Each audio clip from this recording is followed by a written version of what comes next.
Kita lanjut bab selanjutnya Bapak Ibu, kita selesaikan bahasan. Hadisnya pendek-pendek. Bab ke-143,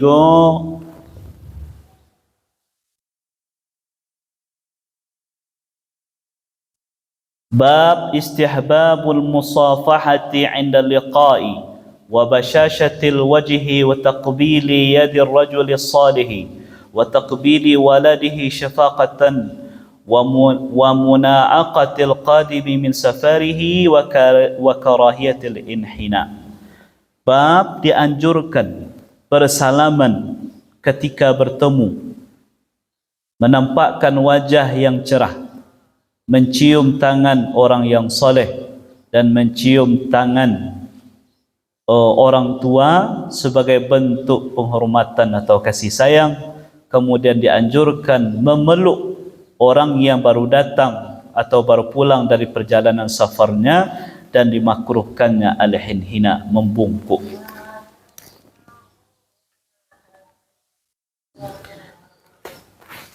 Kita baca hadisnya dulu. An Abil Khattab Qatadah qala qultu li Anas akanatil musahafatu fi ashabi Rasulillah sallallahu alaihi wasallam qala na'am, rawahu al-Bukhari. Dari Abil Khattab Qatadah, beliau berkata, aku bertanya kepada Anas, apakah para sahabat Nabi sallallahu alaihi wasallam bersalaman? Maka Anas menjawab, iya. Diriwayatkan oleh Imam Al-Bukhari. Wa an Anas radhiyallahu anhu qala lamma jaa ahlul Yamani qala Rasulullah sallallahu alaihi wasallam qad ja'akum ahlul Yaman wa hum awwalu man jaa bil musafahah. Rawahu Abu Daud isnadin sahih.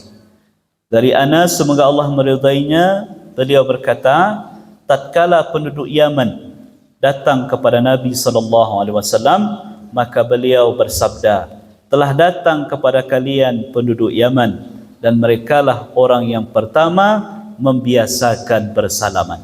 Diriwayatkan oleh Imam Abu Dawud dengan sanad yang sahih. Wa 'anil Barra radhiyallahu anhu qala qala Rasulullah sallallahu alaihi wasallam ma min muslimaini yaltaqiyani fayatasafahani illa ghufira lahuma qabla an yaftariqa. Rawahu Abu Dawud. Dari Al-Barra, semoga Allah meridainya, beliau berkata, telah bersabda Rasulullah sallallahu alaihi wasallam, tidaklah seorang muslim bertemu dengan muslim yang lain kemudian mereka berdua saling bersalaman, kecuali Allah ampuni dosa keduanya sebelum mereka berpisah, sampai mereka berpisah. Diriwayatkan oleh Imam Abu Dawud. Wa an Anas radhiyallahu anhu qala qala rajulun ya Rasulullah ar-rajulu minna yalqa akhahu aw sadiqahu ayanhani lahu qala la qala afayaltazimuhu wa yuqabbiluhu qala la qala fayakhudhuhu biyadihi wa yusafihu qala na'am, rawahu at-Tirmidzi wa qala hadithun hasan.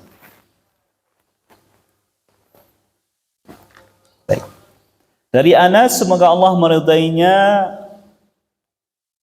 beliau berkata, telah berkata seorang laki-laki, wahai Rasulullah, ketika salah seorang di antara kami bertemu dengan saudaranya atau kawannya, apakah dia membungkuk kepada kawannya tadi? Nabi menjawab tidak. Apakah mesti dia menciumnya? Nabi jawab tidak. Apakah dia mengambil tangannya dan bersalaman dengannya? Nabi jawab iya. Diriwayatkan oleh Imam At-Tirmidzi, beliau berkata hadis ini hadis hasan. Wa an Safwan bin Asal radhiyallahu anhu qala Yahudi li sahibihi idhhab bina ila hadha an-nabi fa ataya Rasulullah sallallahu alaihi wasallam فسألاه عن 9 آيات بينات فذكر الحديث إلى قوله فقبل يده ورجله وقال نشهد أنك نبي. رواه الترمذي وغيره بأسانيد صحيحة. Dari Safwan bin Asal, semoga Allah meridainya, beliau bercerita bahwasanya ada seorang Yahudi berkata kepada kawannya, pergilah kalian menemui Nabi ini, Maka mereka berdua datang menemui Nabi Rasulullah sallallahu alaihi wasallam. Mereka berdua bertanya tentang 7 ayat yang ada dalam Al-Quran. Maka disebutkanlah hadis yang berkaitan dengan hal itu sampai kepada kalimat, maka keduanya menciumi tangan dan kaki Nabi, dan kemudian keduanya berkata, kami bersaksi bahawa sesungguhnya engkau adalah Nabiullah. Diriwayatkan oleh Imam At-Tirmidzi dan imam yang lain dengan sanad yang sahih. Wa an Ibnu Umar radhiyallahu anhuma qissatun qala fiha fadanawna minan Nabi sallallahu alaihi wasallam faqabbalna yadah. Rawahu Abu Daud. Dari Ibnu Umar, semoga Allah meridainya, bercerita tentang sebuah kisah yang mana dia berkata pada kisah itu, maka kami mendekat kepada Nabi dan kami pun mencium tangannya. Diriwayatkan oleh Imam Abu Daud. Wa an Aisyah radhiyallahu anha qalat qadima Zaid bin Harithatul Madinah wa Rasulullah sallallahu alaihi wasallam fi baiti fa atahu fa qara'a al-bab فقام إليه النبي صلى الله عليه وسلم يجر ثوبه فاعتنقه وقبله. رواه الترمذي وقال حديث حسن.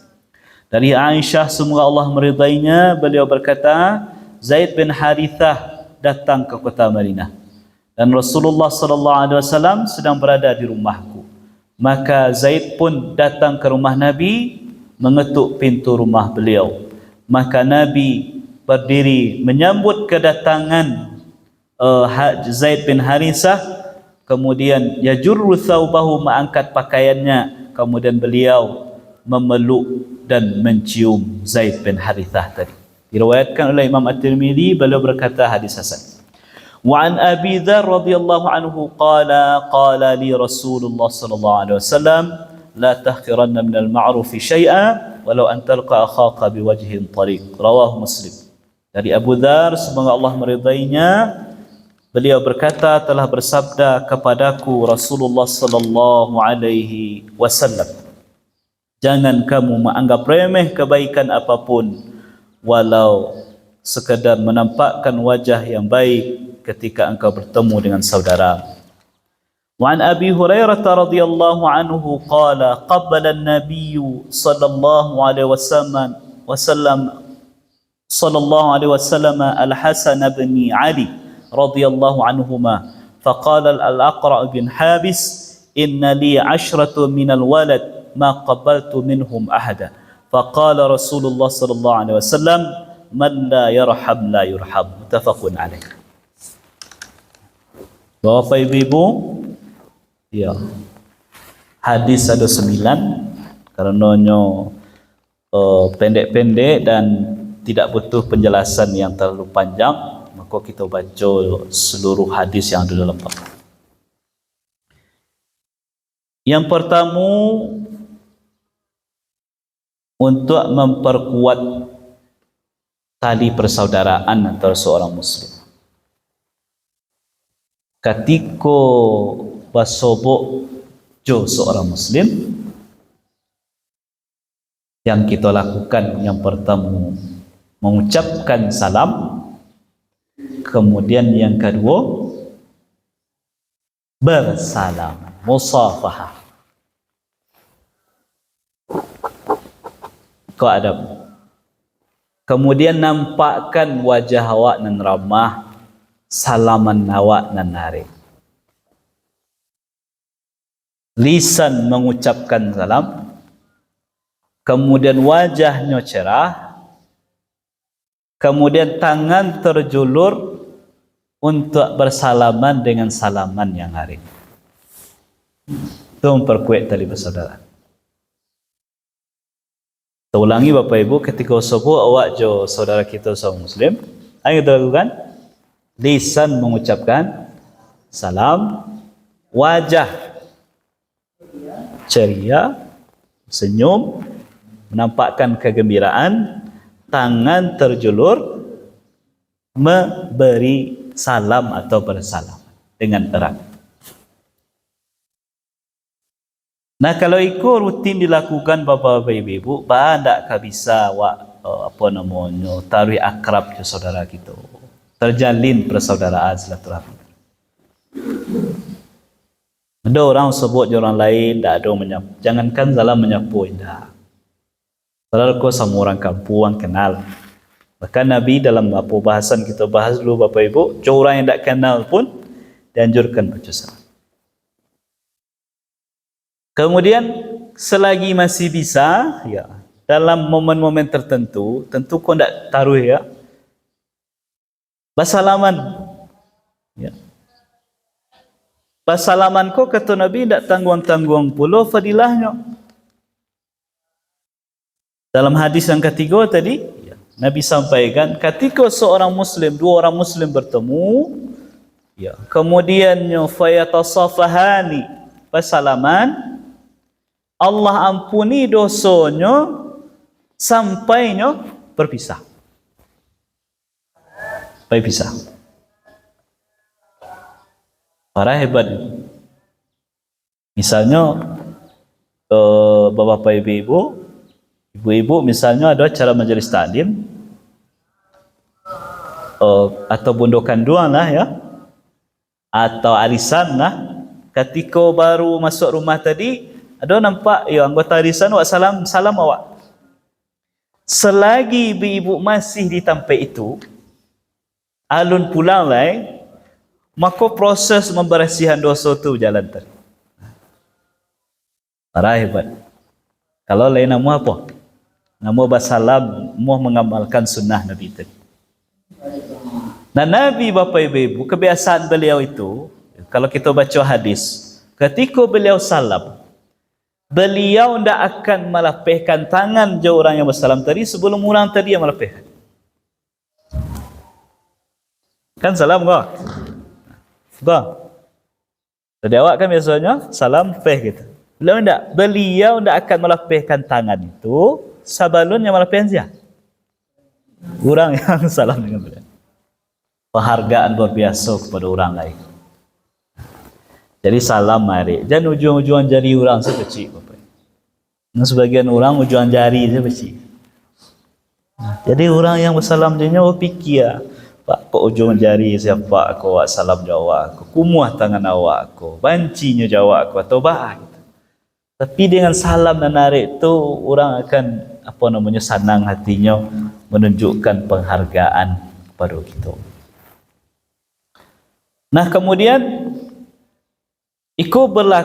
kalau orang yang kita temui itu baru pulang dari safar atau pulang dari rantau, ya orang-orang yang jaranglah kita sobok je, maka dianjurkan kita tidak hanya sekedar salam tapi memeluknya. Kau jarang lakukan mu'anaqah. Kau yang dilakukan oleh Nabi terhadap Zaid bin Haritha, ya, Zaid bin Haritha, ketika beliau, ya, Zaid bin Haritha kau bersafar berapa lama, kemudian balik ke Madinah balik, kemudian Zaid datang ke rumah Nabi, diketoklah pintu Nabi, dibukakan, kemudian Nabi berdiri menyambut kedatangan Haris, ya, Zaid bin Haritha tadi, kemudian beliau peluk dan beliau cium. Dan dua gaza Bapak Ibu lah jarang. Kalau orang Arab tu menciumnya kaniam misalnya. Dipadu cium kaniam.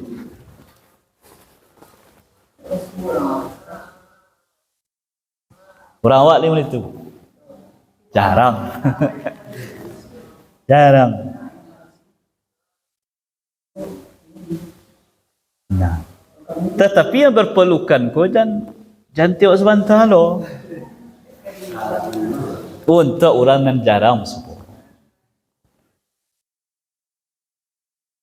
Nah, masalah bersalaman ko tentu untuk pertama orang yang satu jenis kelamin jawab. Laki-laki berusi. Kemudian yang kedua untuk orang yang sama mahram jawab. Keluarga kita.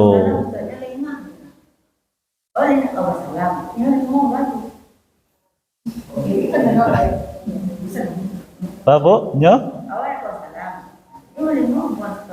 Malengoh kau kan tak tahu atau benci kau ah?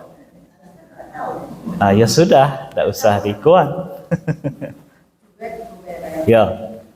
Tapi mengucapkan salam tetap. Tapi mengulurkan tangan ya kepada orang yang tak mahu menyambut tangan awak, kau mengalu awak ulurkan. Ya. Jadi bersalam Bapak Ibu tentu ada puluh adabnya. Pertama kepada orang sama jenis kelamin, lelaki berusi jo, berusi. Yang kedua jo orang walaupun beda jenis kelamin boleh ketika untuk mahram awak. Do tu rinciannya dalam surah An-Nur. Sedangkan orang yang berbeda jenis kelamin dan bukan mahram kita, maka jangan bersalam. Jangan bersalam. Lagi syarat tu.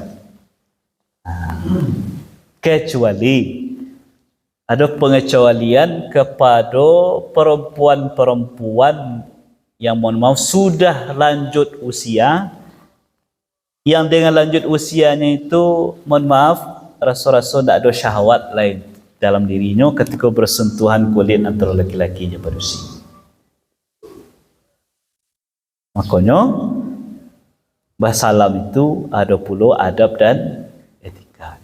Makanya perlu awak Bapak Ibu mengkaji yang mahram tu sia saja. InsyaAllah dalam kesempatan lain kita. Nah, jadi untuk orang yang qadim minas safar, orang yang datang dari safar, dianjurkan dan hanya sekedar disalami. Tapi juga seperti yang dilakukan oleh Nabi tadi, beliau fa'tanaqahu wa qabbalahu. Beliau memeluk Zaid bin Harithah tadi, kemudian menciumi kening. Nah kemudian masalah mencium tangan. Siko Imam Nawawi beliau sampaikan tadi, wa taqbili yadir rajulis salih wa taqbili waladihi syafaqatan. Dianjurkan mencium tangan orang soleh dan mencium tangan kedua orang tua. Pokoknya dianjurkan mencium tangan orang yang kita muliakan.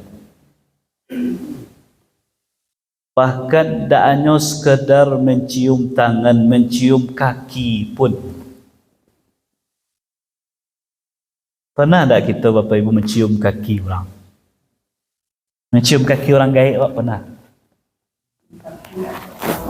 Cium kaki.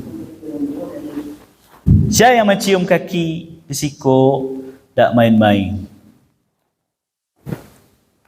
Orang Yahudi. Orang Yahudi, tapi orang Yahudi yang betul-betul ingin mencari kebenaran. Datang kepada Nabi, bertanya tentang 7 ayat. Nyo ingin menguji Nabi sebenarnya. Menguji Nabi, kalau Nabi bisa menjawab tentang pertanyaan tentang 7 ayat ko, dipastikan memang Muhammad ko Nabi. Dan Nabi tentu dengan wahyu dari Allah mampu beliau menjawab tentang 9 ayat tadi. Maka orang Yahudi tadi mendakik ke Nabi, yang berdua tadi nyo cium tangan Nabi, nyo cium kaki Nabi sambil mengatakan nashhadu annaka nabi, kami betul-betul bersaksi engkau koyo betul-betul Nabi Allah. Artinya nyo masuk Islam. Nyo cium tangan, nyo cium. Tok sia kau bukan khusus tok Nabi saja. Untuk setiap orang yang kita hormati dan patut tak dihormati. Minimal apa? Cium tangan.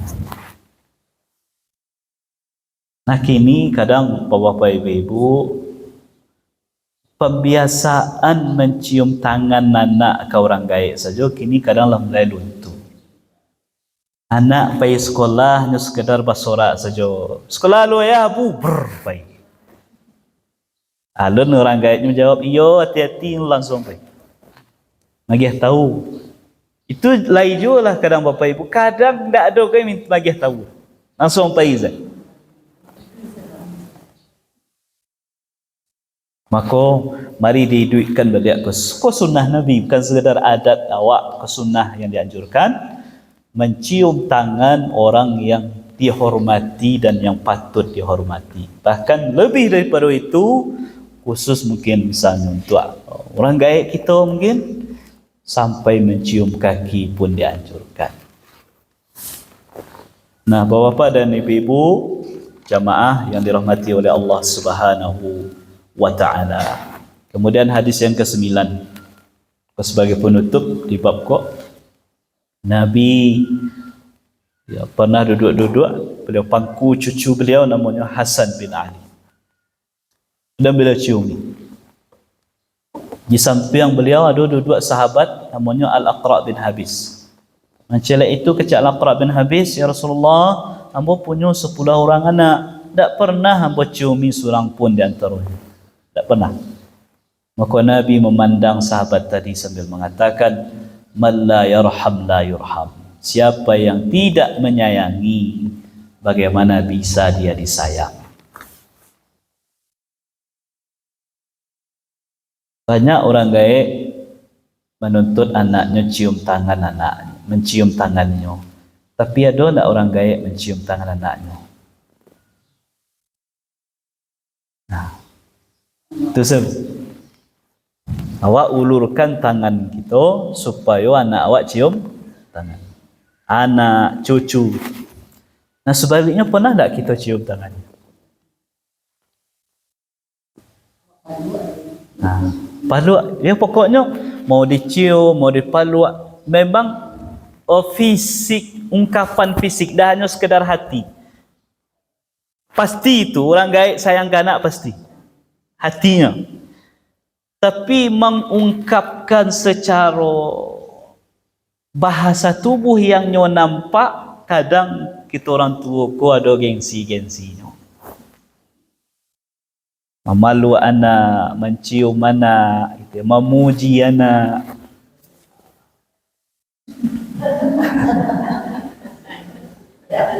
Makanya ibu, ada penelitian ya, penelitian. Asih yang paling dibutuhkan, mohon maaf, oleh orang-orang yang lah lanjut usia, umur 60 tahun kata itu, yang paling dibutuhkan dari anak. Apa? Apakah sekadar dibiayai duitnya, disediakan fasilitas kesihatan? Yang paling dibutuhkan oleh orang lanjut usia itu ternyata dalam penelitian, yaitu komunikasi. Ada orang ketikanya di hari tua tu, ada anaknya mau tahu tajinya, aktif berkomunikasi, mengeceklah, akrab itu ya. Itu lebih dari yang lain-lain. Dan itu salah satu faktor nanti, mohon maaf, dia akan menghindarkan seseorang itu dari kepikunan. Dan aktifnya anak berkomunikasi dengan orang gaibnya, oleh orang gaibnya kolah lumayan lanjut usianya, itu sangat bergantung ketika dulu orang gaibnya lebih aktif tak berkomunikasi dengan anak. Makanya ada anak bayi merantau atau segala macam, dia sayang ke orang gaibnya, kau tak benci sayang. Tapi ketika ingin mengecek, tak tentu saya negeri kecil. Ada tak boleh tu? Dia mau mini, lama rasul. Atau sebaliknya, ada nya telpon ibunya, telpon adiknya, telpon kakaknya, nak tanggung lama ceritanya. Tapi gila nelpon ayah,